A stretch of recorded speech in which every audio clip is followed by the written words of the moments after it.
Assalamualaikum warahmatullahi wabarakatuh.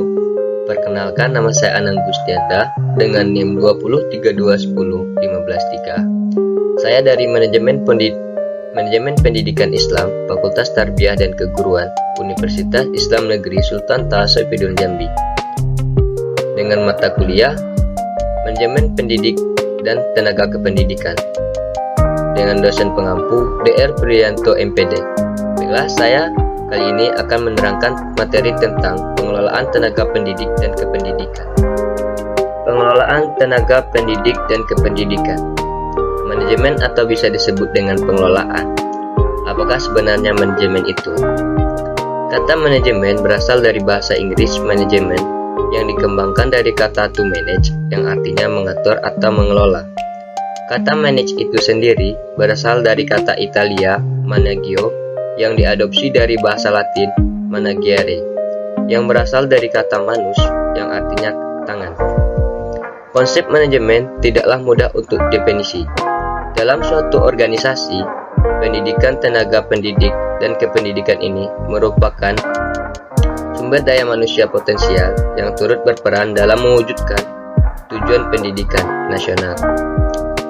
Manajemen tenaga pendidikan dan kependidikan adalah aktivitas yang harus dilakukan mulai dari tenaga pendidik dan kependidikan.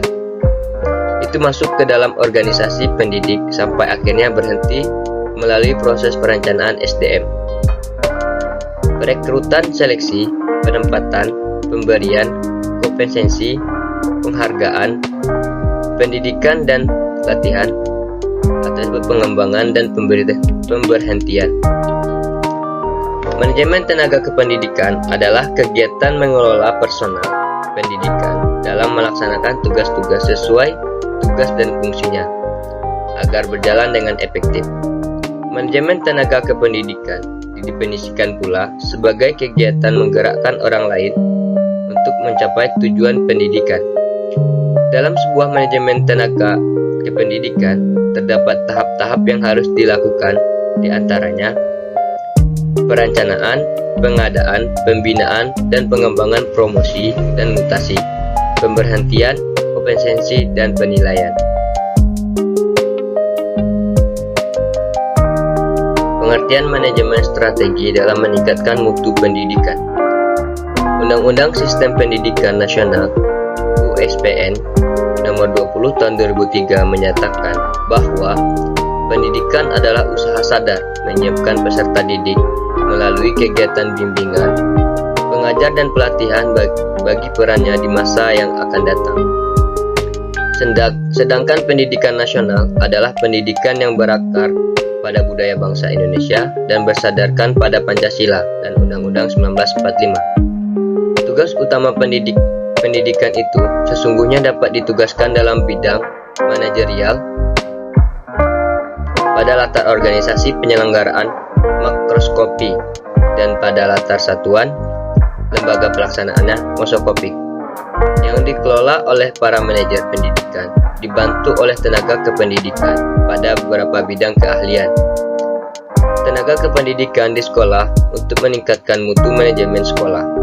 Manajemen strategi pendidikan merupakan suatu implementasi dari perencanaan, pemantauan, analisis, serta evaluasi yang dimuat secara lanjut melalui beberapa aspek kewajiban yang dibutuhkan dari organisasi guna untuk dapat mencapai suatu tujuan yang sudah direncanakan. Spektrum tenaga kependidikan mengacu kepada PP nomor 38 tahun 1992 pasal 3 ayat 1 mengemukakan tenaga kependidikan terdiri atas tenaga pendidik, peneliti dan pengembangan di bidang kependidikan, pustakawan, laboran, teknis sumber belajar dan penguji. UU SPN nomor 20 tahun 2003 pasal 1 ayat 5 menyatakan tenaga kependidikan adalah anggota masyarakat yang mengabdi diri dan diangkat untuk menunjang penyelenggaraan pendidikan. Pasal 39 ayat 1 menyatakan tenaga kependidikan bertugas melaksanakan administrasi dan layanan teknis untuk menunjang proses pendidikan pada suatu pendidikan. Pasal 39 ayat 2 menyatakan, pendidik merupakan tenaga profesional yang bertugas merencanakan dan melaksanakan proses pembelajaran, menilai hasil belajar, melakukan pembimbingan dan pelatihan, serta melakukan penelitian dan pengabdian pada masyarakat, terutama bagi pendidik di perguruan tinggi dan tenaga pendidik dan kependidikan. Tujuan manajemen tenaga pendidikan dan kependidikan berbeda dengan manajemen sumber daya manusia pada konteks bisnis.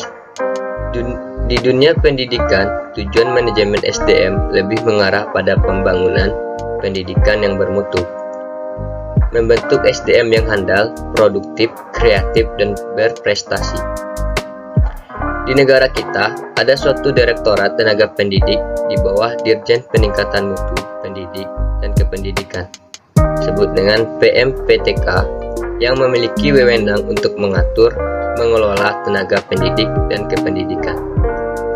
Berdasarkan Permendiknas nomor 8 tahun 2005, tugas Dirjen Kependidikan, Dirjen PMPTK mempunyai tugas merumuskan serta melaksanakan kebijakan standarisasi teknis di bidang peningkatan mutu, pendidik, dan tenaga kependidikan anak usia dini, pendidikan dasar, pendidikan menengah, dan pendidikan non-formal.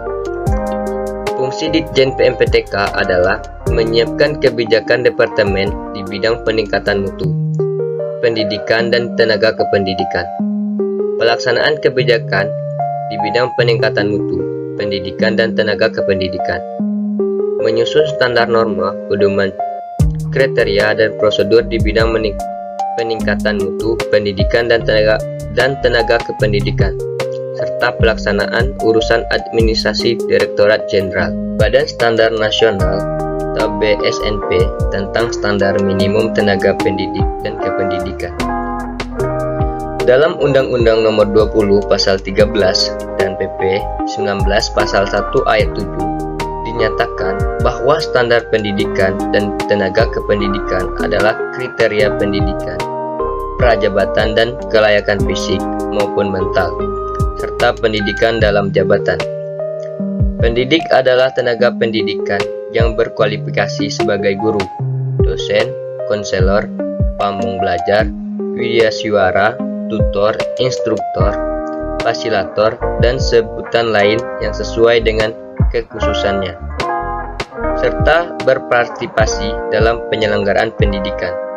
Tenaga kependidikan adalah anggota masyarakat yang mengabdi diri dan diangkat untuk menunjang penyelenggaraan pendidikan. Dijelaskan dalam Undang-Undang Nomor 20 2003 Bab 1 Pasal 1 Ayat 5 dan Ayat 6. Pendidikan prajabatan adalah pendidikan formal untuk mempersiapkan calon pendidik dan tenaga kependidikan yang diselenggarakan oleh perguruan tinggi, lembaga pendidikan, tenaga kependidikan yang terditasi sesuai dengan perundang-undangan. Dalam Undang-Undang Nomor 14 Tahun 2005 tentang guru dan dosen, dijelaskan bahwa guru adalah pendidik profesional dengan tugas utama mendidik, mengajar, membimbing, mengarahkan, melatih, menilai, dan mengevaluasi peserta didik pada pendidik anak usia dini, jalur pendidikan formal, pendidikan dasar, dan pendidikan menengah.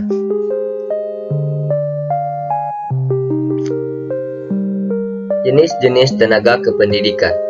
Tenaga kependidikan merupakan seluruh komponen yang terdapat dalam instansi atau lembaga pendidikan yang tidak hanya mencakup guru saja, melainkan keseluruhan yang berpartisipasi dalam pendidikan. Dilihat dari jabatannya, tenaga kependidikan dibedakan dalam 3 bagian, yaitu 1. Tenaga struktural merupakan tenaga kependidikan yang menempati jabatan-jabatan eksekutif umum, pemimpin, yang bertanggung jawab baik langsung maupun tidak langsung atas satuan pendidikan. 2. Tenaga fungsional merupakan tenaga kependidikan yang menempati jabatan fungsional, yaitu jabatan yang dalam pelaksanaan pekerjaannya mengendalikan keahlian akademisi kependidikan. 3. Tenaga teknis merupakan tenaga kependidikan yang dalam pelaksanaan pekerjaan lebih dituntut kecakapan teknis, operasional, atau teknis administrasi. Baiklah, adapun kesimpulan dari materi kita. Kesimpulannya adalah, manajemen pendidik dan kependidikan adalah aktivitas yang harus dilakukan dimulai dari tenaga pendidik dan kependidikan itu masuk ke dalam organisasi pendidikan sampai akhirnya berhenti melalui proses perencanaan SDM, perekrutan seleksi, penempatan, pemberian kompensasi, penghargaan pendidikan, dan latihan, pengembangan, dan pemberhentian. Tujuan manajemen tenaga pendidik dan kependidikan berbeda dengan manajemen sumber daya manusia pada konteks bisnis.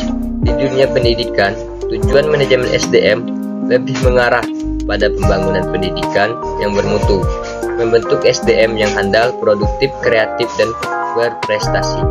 Baik.